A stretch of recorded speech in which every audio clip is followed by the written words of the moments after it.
Ladies and gentlemen, my name is Neda Maria Kaizumi, your host on Beyond the Tech, and today we have a very special guest, Miss Kaaren Hilsen is CEO of Telenor AI Factory, Norway's sovereign sustainable AI cloud initiative that went from concept to reality in under 1 year.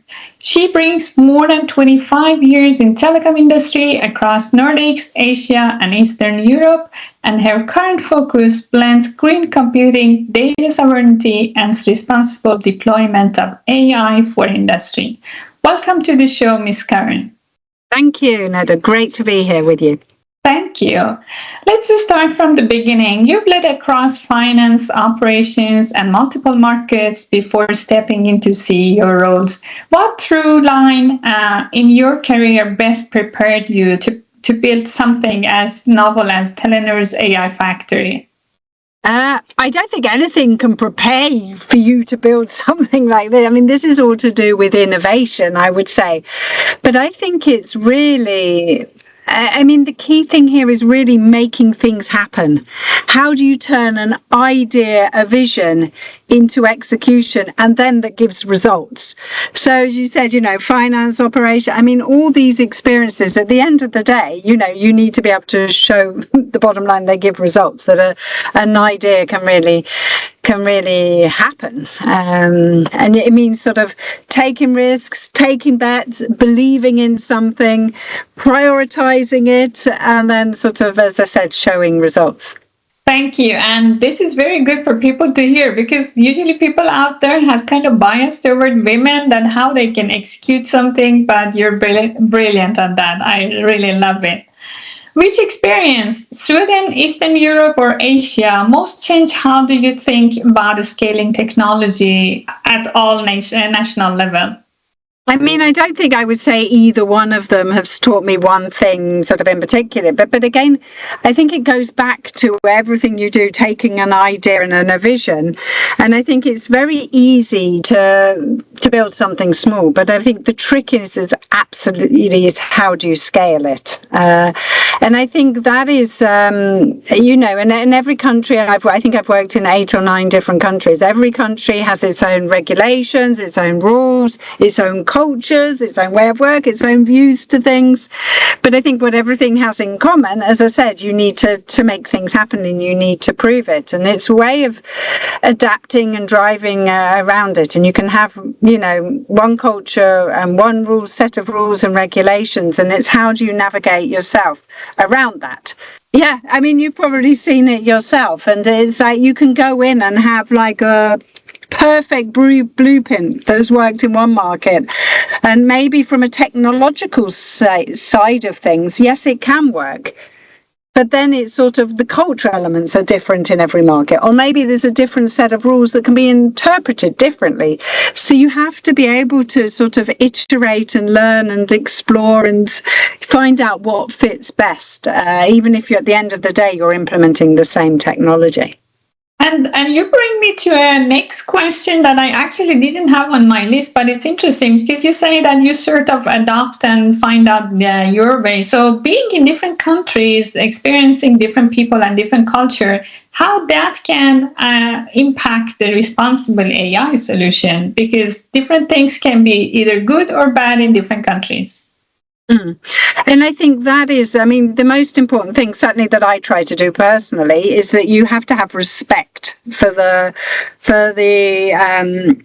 as I said, not just the culture, and I say respect because, of course, yes, you have to comply with laws and everything, but you need to have respect for how you approach it, what kind of questions are acceptable to ask. And it's, I've seen a fantastic example of one AI use case that's been really successful in Asia. But then, some of the things it's used is within the health sector. The sort of EU Act on AI wouldn't allow you to implement the same thing. So you have to sort of respect that. But then it's like, okay, how can you see how we can do this to respect and comply with the laws and regulations that have been set, but still take a fantastic idea and see, how can this be adapted? That was an excellent point.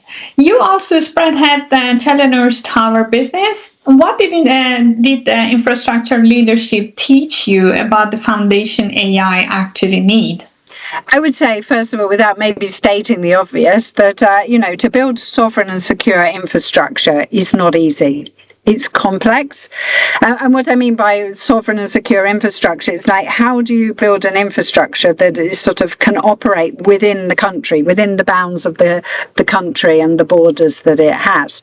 And that is complex. And it requires again, sort of, you need to use innovation to how to come across the hurdles. But I think once you've built this critical infrastructure, I mean, we see that AI needs infrastructure. So I'm really hoping sort of my few experience of, working in the infrastructure area on the towers, that we can really take learnings of that, of what it means to build sovereign and secure infrastructure, critical infrastructure that society needs. How can we also then both leverage that and use that to build AI infrastructure? Absolutely, and especially in this time that exit strategy is extremely important for everyone. I think you're bringing up a very important point. Well, what problem inside Telenor first convinced you an AI factory was necessary rather than buying a capacity from off shelf? Yeah, that's really interesting, because I would often say this is how the journey began for Telenor. I mean, we in Telenor, we sit and operate critical infrastructure. We sit on a lot of sensitive data that we can't just put somewhere out in the cloud where we don't know where it ends up. So we actually started the journey with the belief that, we need to, if we want to advance with AI as well, but we can't just put our data, sensitive data anyway, that we said, okay, let's look at building an AI factory for Telenor.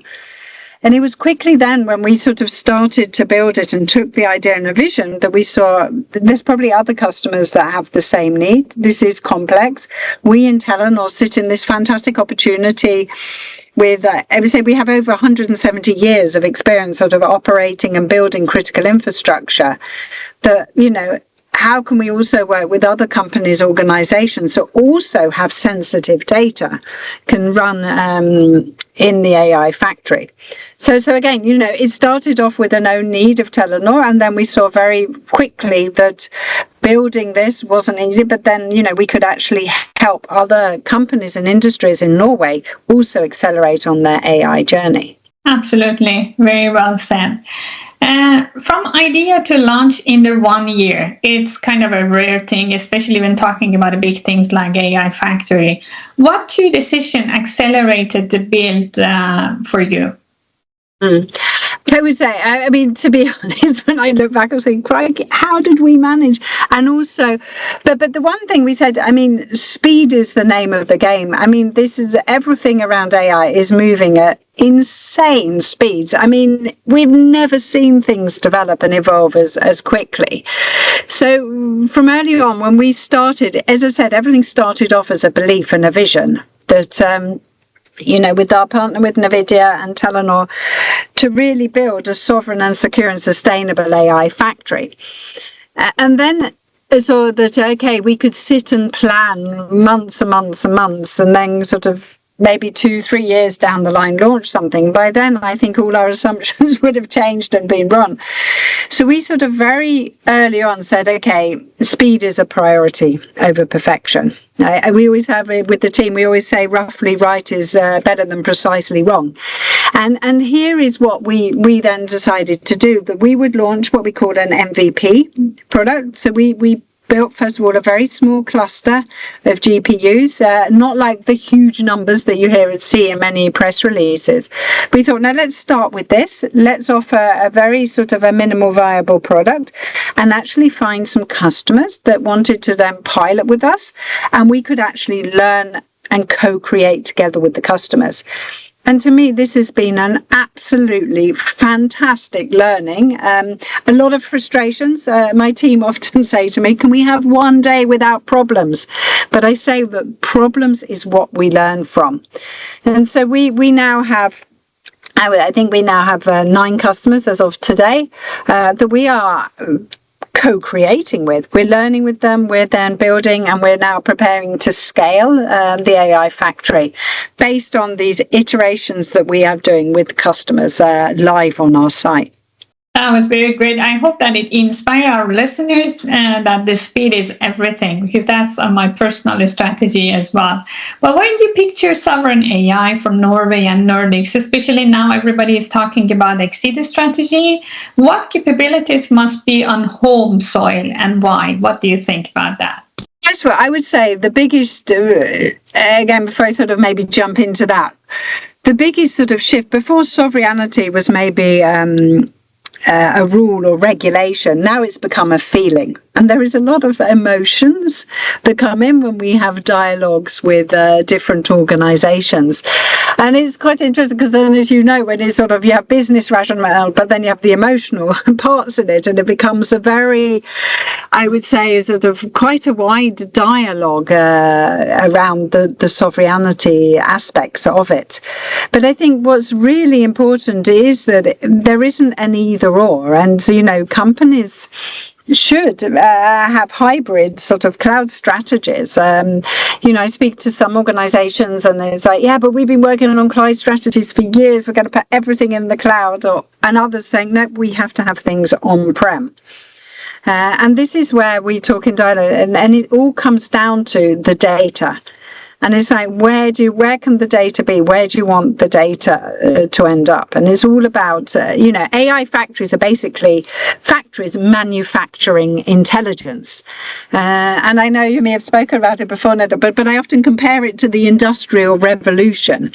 I mean, if you think back, I was doing homework with my son about the Industrial Revolution, and it was quite fascinating reminding myself what it actually said about them, that it was a period of huge technological shifts.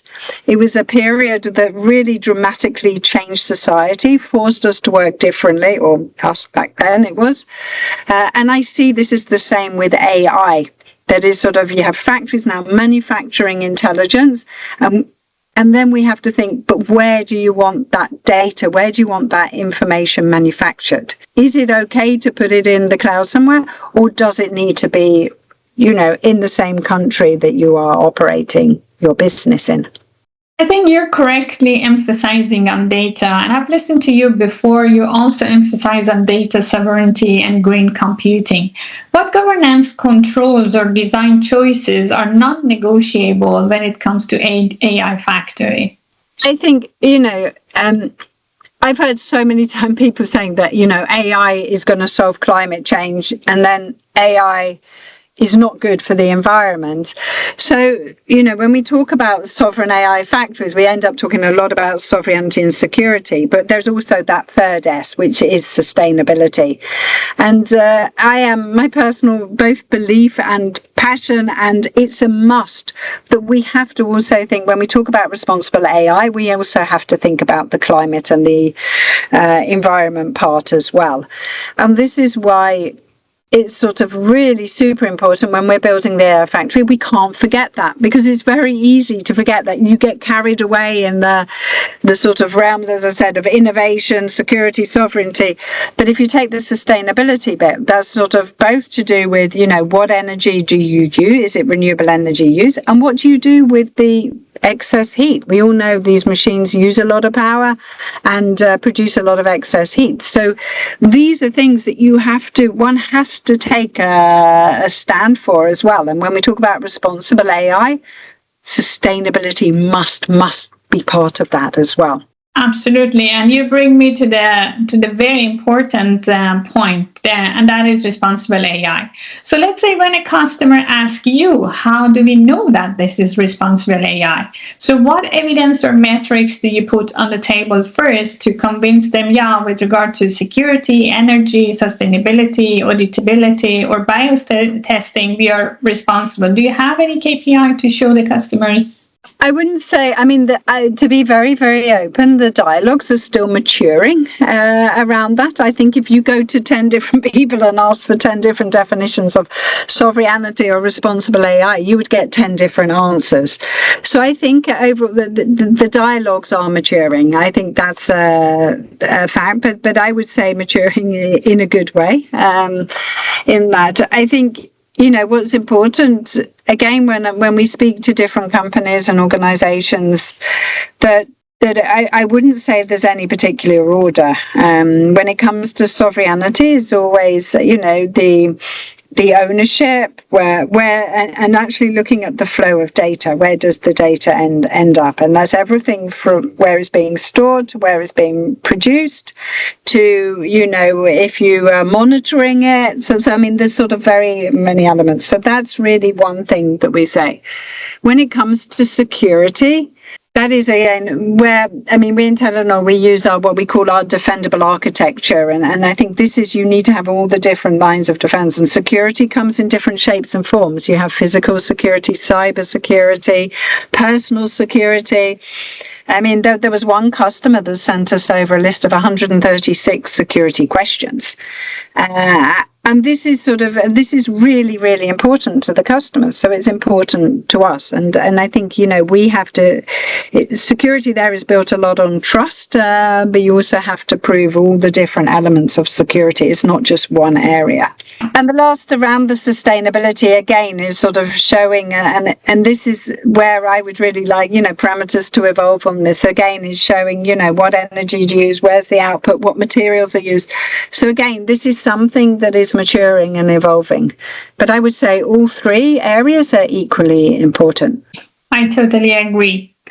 Let's take the next step. What are the next two capabilities you're adding? It can be model hosting, safety evaluation, domain co-pilots, and age interference, or whatever else. And what outcome will prove that they really matter? I think for us, it's all to do with the use cases. I mean, we ourselves don't build the use cases. I mean, this is really, again, it's the different organizations that are coming with the use cases, and they need a place to, as I always say, manufacture their intelligence. So I think, again, in the customers that we have on the factory, I mean, all the cases they have is that they're solving a real problem. I think that's the one thing they all have in common. They're solving a problem. They're actually creating a lot of value, whether that's financial value to society, or any of that. As I said, that's another element. And then the third thing is, again, they're all handling super sensitive data.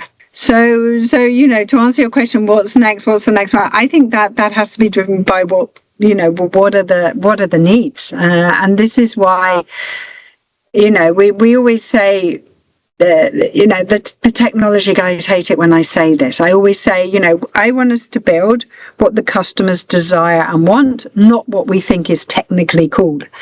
And again, that's sort of really building on what's next is really what we decide with the customers is next. Thank you for sharing that. I have a favorite question in this show, and that is when, we now talked about what market wants, where we want to go. It depends to what the customer need. But then if you put everything aside, let's just have a relaxed conversation. If you are given the whole resources in the world and you don't have to be worried about anything, neither work nor family, what kind of AI project will you pursue if you are given unlimited resources? Oh, that is a fantastic question. And I think the one AI, I guess, project, and this is very much my personal and close to my heart, is really tackling cancer. And I think working, really, AI can detect it early. I think within the health industry, I think there is some fantastic things that I would love AI to solve and help save lives. I think that's the one.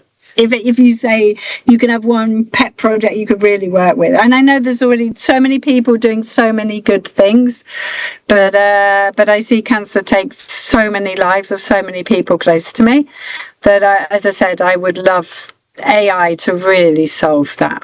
Absolutely. And I love this part of the show also equally like others, but I think this part, it's a bit personal and it actually brings what lies really deep down in people's heart. My personal thing is I studied at Harvard, and together with some Harvard colleagues, now we are doing a prototyping to use data to stop school shootings. So when the school shooters are coming to the garden or the school area, they can be stopped actually by police officers. So it's beautiful to see how good intention people have actually in their heart. Thank you for sharing that. No, it's yes, and I think this is where. And I think your example is great as well. And there's so many people that are either, I don't know, afraid of AI is going to take jobs or it's going to become irresponsible. But I think we really need to dare to find, again, solving real problems and to really find out how it can move society forward in a good way. Absolutely. Well, last but not least, our show is called Beyond the Tech. What does that phrase mean to you? It can be like culture, policy, talent, whatever, anything else beyond the tech that actually shaped the tech. So what does that mean to you? And I love that title. That's one of the things that I remember when you first spoke to me and you just said, I do this product Beyond Tech. I said, yes, I'll do it. I'll do it because this is where, again, it's sort of, I have full respect for everybody. We need sort of technology gurus and all this. But at the end of the day, the hardest thing is down to execution. And that is also down to culture and leadership. And this is certainly, one of the things. Well, I would say that the biggest thing that motivates my journey and our journey is not just solving some of these real problems that we're saying, but it's also my team, and it's the culture we're building in the team, and it's the fact that I have a team that are not afraid, and we turn always problems into learnings, and that is a really difficult. Because one could get really dragged down every day, by problem after problem. But if you convert them into learnings, and how does it move us forward? And I think, this we have a set of design principles that I have written in the front of my book, and I remind myself of them every day. As I said, speed over perfection, that is customer desirability. We must build to scale. Everything we do must be scalable. And I just see like my team just are role models and great examples of this. So it is definitely success is beyond technology. It's to do with the people and the culture. And sometimes I feel that my only role with the team, because I think, it's not the lack of ideas that will mean we don't succeed, it's the lack of prioritization. So I say to my team, my only role is you come up with all and I can help you prioritize, and then let's sort of execute, because So it's super, super fun executing technology, but it is the people and the culture that is the success. Absolutely, I totally agree. Thank you so much for sharing your insight. This has been an incredibly great conversation for me. I hope our listeners will enjoy. And ladies and gentlemen, Miss Kaaren Hilsen, thank you. Thank you so much. Thank you.